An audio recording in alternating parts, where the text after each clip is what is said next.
La scène a fait bouillir mon sang. Sans réfléchir, je lui ai donné une gifle. Bianca commença à pleurer, et Leonardo se redressa pour la protéger. « Pourquoi as-tu frappé Bianca ? Nous étions juste en train de parler et avons dû nous endormir sans le vouloir. » « Ah oui. Alors vous avez simplement fini dans le lit ensemble, enlacés, accidentellement ?» l'ai-je rétorqué, furieuse. « Nous t'attendions. Tu es resté dehors jusqu'à tard, alors Bianca est restée pour me tenir compagnie. Nous avons discuté un moment et nous nous sommes endormis. »« C'est parfaitement normal, » cria Leonardo. « Alors pourquoi ne m'avez-vous pas appelé ni envoyé de message ? Trop occupé à parler ? Et vous ne pouviez pas attendre dans le salon et deviez venir dans la chambre ?» Leonardo fronça les sourcils. « Tu es irrationnelle, Camilla. » J'étais fatiguée de discuter. Je me suis tournée vers Bianca. « Je suis rentrée maintenant, alors pourquoi ne pars-tu pas ? Ou attends-tu que nous partagions le lit tous les trois ?» Ignorant mes remarques, Bianca tenait son visage et gémissait. « Leonardo, ça fait vraiment mal. » Plein de préoccupations, Leonardo répondit. « Je vais chercher un médicament pour toi. » Après qu'il soit sorti de la chambre, j'ai immédiatement verrouillé la porte, changé tous les draps et suis allée dormir directement avec des écouteurs. Le lendemain matin, Leonardo vint vers moi, furieux. « C'était quoi, hier soir ? » J'ai frappé à la porte pendant un long moment, mais tu n'as pas ouvert. Maman et papa se sont réveillés à cause de ça. Tu l'as fait exprès, n'est-ce pas ? Moqueuse, j'ai répondu sans émotion. Oui, je l'ai fait exprès. Je pensais te donner une chance de dormir avec Bianca. Tu devrais me remercier. En entendant mes paroles, Leonardo semblait exaspéré. Tu es folle, Camilla ? Pourquoi est-ce que je dormirais avec Bianca ? Après ce matin-là, quelque chose en moi s'est complètement brisé. Ce n'était pas seulement de la colère, c'était un mélange d'humiliation, d'épuisement et d'une clarté que je n'avais jamais ressentie auparavant. J'ai passé toute la journée à prétendre que tout allait bien, aidant aux derniers préparatifs du voyage, mais à l'intérieur, mon esprit bouillonnait. Chaque mot, chaque geste de ces personnes semblait me pousser davantage vers une décision inévitable. Au dîner, je me suis assise à table, observant la dynamique autour de moi. Bianca riait bruyamment, tenant la main de Julia, en exagérant son enthousiasme pour le voyage. Mon beau-père ne me regardait presque pas, trop occupé avec son téléphone, et ma belle-mère ignorait intentionnellement ma présence, traitant Bianca comme si elle était l'hôte de la maison. Leonardo, comme d'habitude, agissait comme si tout cela était parfaitement normal.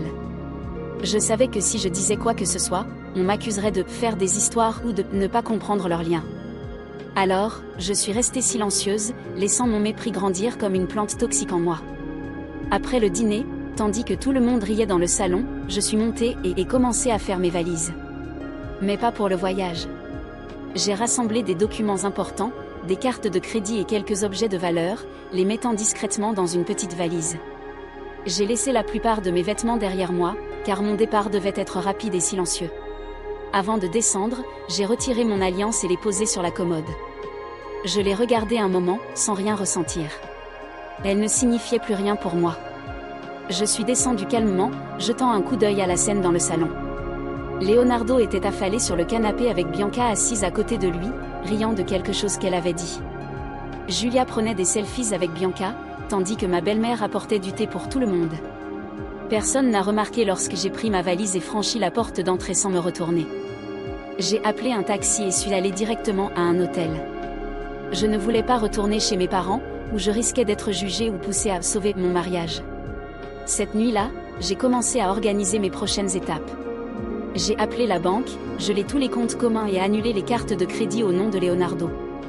J'ai également envoyé un message à mon avocat, lui demandant d'entamer immédiatement la procédure de divorce. Le lendemain matin, je me suis rendue à la banque en personne pour transférer l'argent des comptes communs sur mon compte personnel. Leonardo n'avait aucune épargne et avait du mal à couvrir ses dépenses avec son salaire de 3 000 $. Sans mon soutien financier, je savais qu'il ne pourrait pas maintenir le style de vie confortable auquel il s'était habitué. Plus tard dans l'après-midi, Leonardo a commencé à m'envoyer des messages et à m'appeler. « Où es-tu ? Tu as oublié ton passeport ? Pourquoi tu ne réponds pas ? » J'ai lu ces messages, mais je n'ai pas répondu. Ce soir-là, Bianca m'a appelé depuis son numéro. Je l'ai ignoré, mais elle a laissé un message vocal. « Camilla, ça devient sérieux. Leonardo est vraiment inquiet. Tu aurais dû gérer cela de manière plus mature. Je ne sais pas ce que tu essaies de faire, mais ça n'aide personne. Si tu as besoin d'aide, je peux te parler. De l'aide ? J'ai ri amèrement dans ma chambre d'hôtel. Bianca pensait vraiment qu'elle avait la moralité nécessaire pour me donner des leçons de maturité. J'ai immédiatement bloqué son numéro.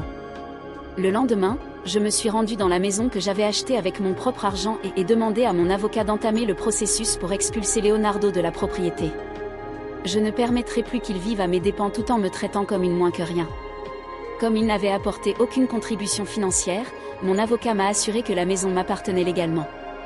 Avant de quitter la ville, je suis passée chez mes parents et ai clairement indiqué que je ne voulais aucune ingérence ni tentative de réconciliation.